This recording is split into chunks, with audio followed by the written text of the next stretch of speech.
Esse é um dos casos ufológicos mais famosos do Brasil e do mundo. Um caso de abdução, o primeiro ao que se sabe e muito bem documentado, e com desdobramentos surpreendentes. Vamos conhecer agora o caso Vilas Boas. Anterior ao caso de Barney e Beth Hill e Travis Walton, o caso Vilas Boas reúne elementos fantásticos e incrivelmente surpreendentes.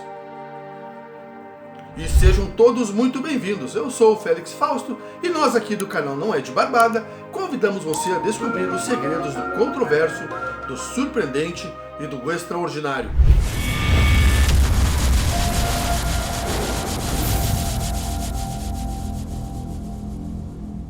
Antônio Vilas Boas era filho de Jerônimo Pedro Vilas Boas e Enésia Cândida de Oliveira. Eram fazendeiros em São Francisco de Sales, em Minas Gerais. O casal teve ao todo 10 filhos, 4 meninos e 6 meninas. Para lavrar a terra, a família usava um trator com o qual trabalhava em 2 turnos, um diurno e outro noturno. Durante o dia, trabalhavam os empregados da fazenda, e à noite, o próprio Antônio sozinho ou às vezes ajudado pelos irmãos e até mesmo pelos cunhados. A rotina na fazenda era dura. Antônio e os irmãos trabalhavam com dedicação e afinco. Mas essa rotina começou a se abalar com fenômenos estranhos e com os quais eles de forma alguma estavam acostumados. Em 5 de outubro de 1957, por volta das 23 horas de sábado, os irmãos Antônio e João Vilas Boas voltavam de uma festança na casa de amigos. Preparavam-se para dormir quando, pela janela do quarto, viram uma luz de procedência indefinida. A luz era bem mais clara que a do luar. Antônio chamou pelo irmão, que não se interessou muito pelo fenômeno naquele instante.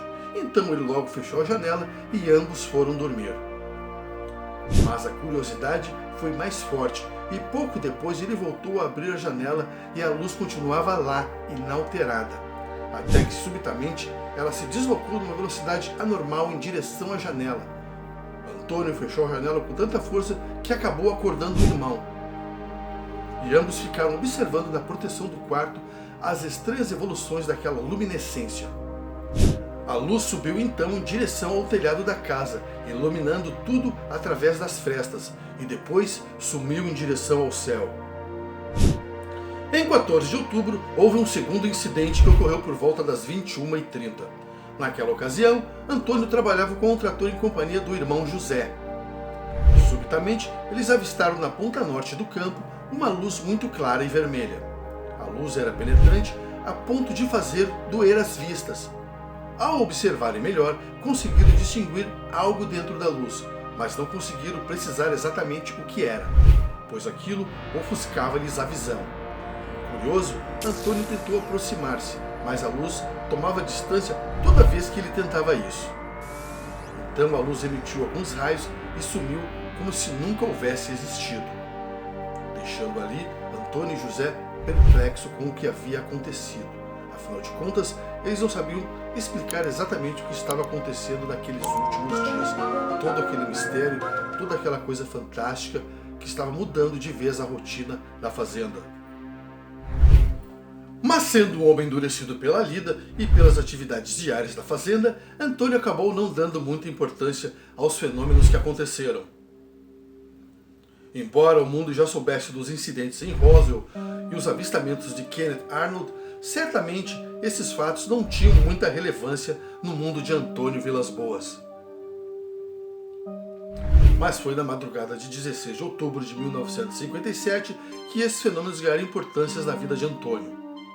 Ele arava a terra mais uma vez com seu trator, quando avistou uma luz avermelhada, e essa luz aumentava cada vez mais à medida que se aproximava do trator. Ficou a uns 50 metros acima de sua cabeça e começava a descer. Era um objeto metálico em formato de ovo alongado. Projetaram-se 3 hastes que eram um trem de pouso, e o objeto ficou a uns 15 metros de onde ele estava.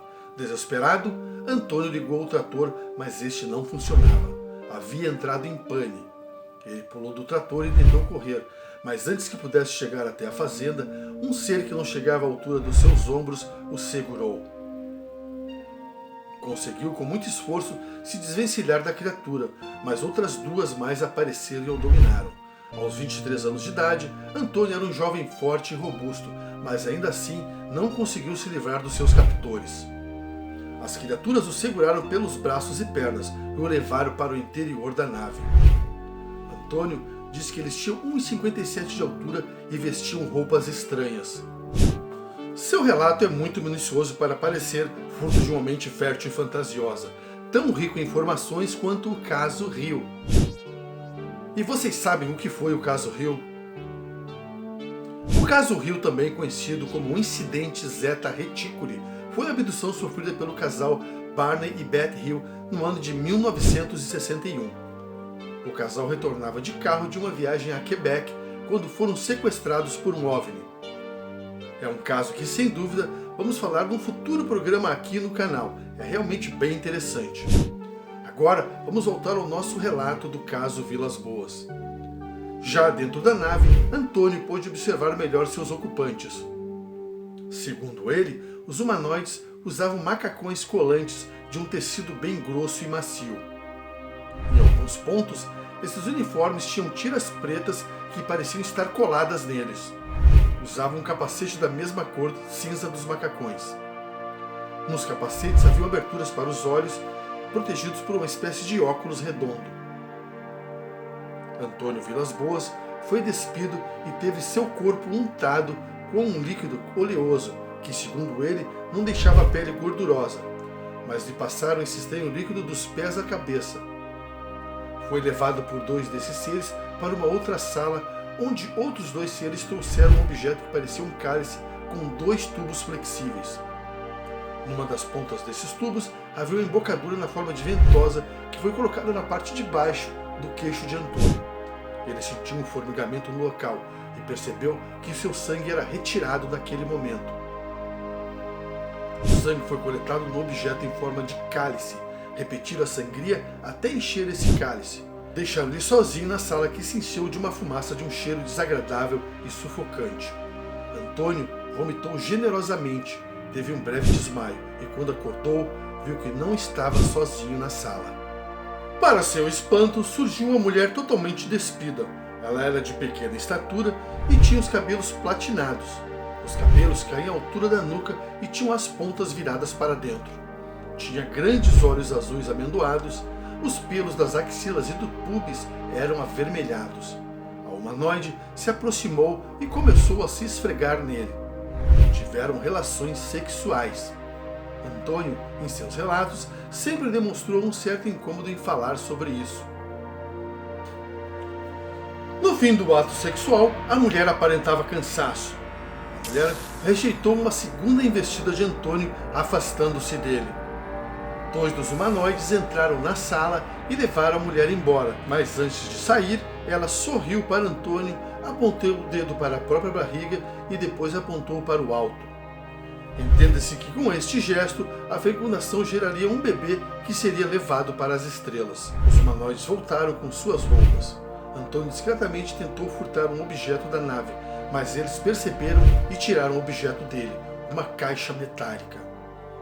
Antônio foi levado para fora da nave. A nave então levantou o voo em total silêncio e sumiu no espaço. Antônio calculou ter ficado umas 4 horas no interior da nave. O caso Vilas Boas veio ao conhecimento do público somente em 1965. João Carlos Martins, repórter da revista Cruzeiro, tinha na época uma coluna sobre discos voadores e pediu que os leitores lhe enviassem cartas contando seus relatos. Uma das cartas chamou sua atenção pela complexidade do caso. Era a carta de Antônio Vilas Boas.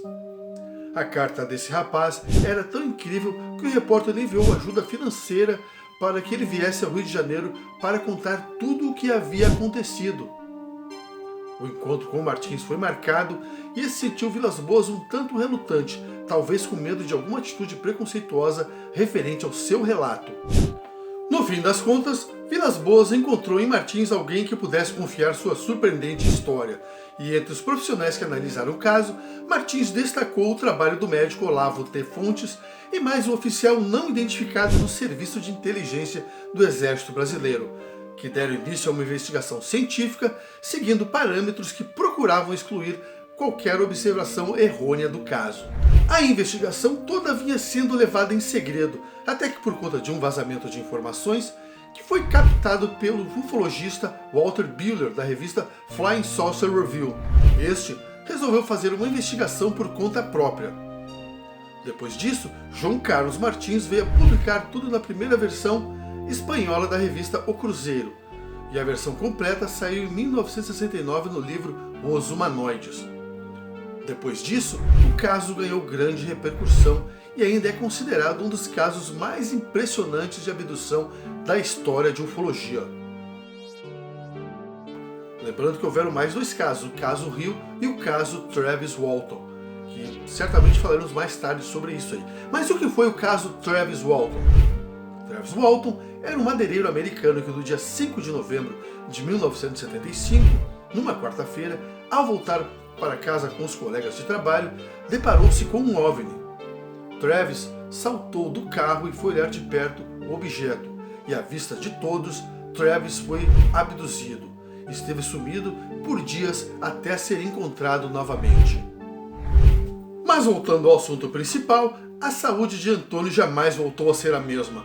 Até o fim de sua vida, sofreu com lesões cutâneas, dores no corpo, ausência de sono e falta de apetite. E teve mais outros sintomas muito parecidos com os de envenenamento por radiação. Mas para a maioria dos ufólogos, o caso Vilas Boas é real. Já outros, mais céticos, acham que tudo não passou de alucinação do sono.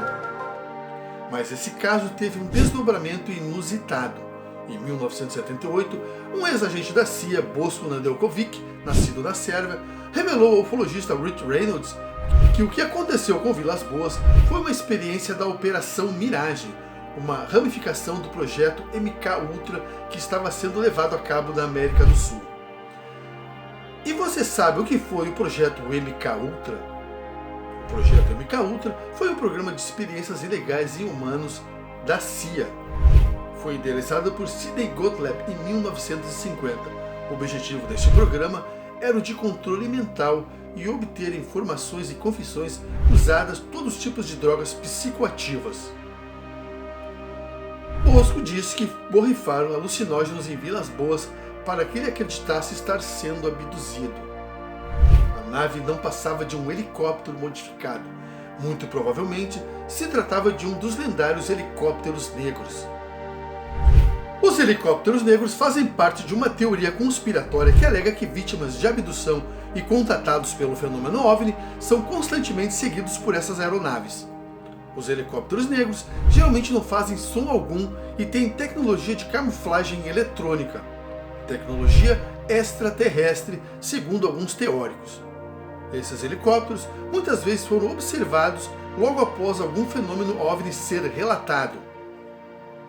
Voltando ao caso aí, a humanoide era na verdade uma prostituta asiática contratada para ter relações com Vilas Boas. Era tudo um ardil para testar os efeitos dessas drogas no uso da desinformação com relação ao fenômeno OVNI. Richard Doty, um ex-investigador da Força Aérea Americana, confirmou a versão de Bosko. Mark Pickenton e John Landberg, autores do livro Mirage Man: A Journey in Disinformation, Paranoid in UFO, de 2010, alegam que seria essa a verdade sobre o caso Vilas Boas. Uma curiosidade, o caso Vilas Boas virou história em quadrinhos pelos franceses Jacques Loeb e Robert Gigi em 1972. Antônio Vilas Boas veio a falecer em 1991, no dia 17 de janeiro, em decorrência de um ataque cardíaco aos 57 anos de idade. Morreu muito jovem, por sinal. E galera, esse aqui foi mais um vídeo do canal Não É de Barbada. Espero que vocês tenham gostado. E se gostado, deixem um like e façam um comentário. Quem não é inscrito, por gentileza, faça a sua inscrição aí, que para nós é muito importante, inclusive no sentido de dar relevância ao canal. Valeu!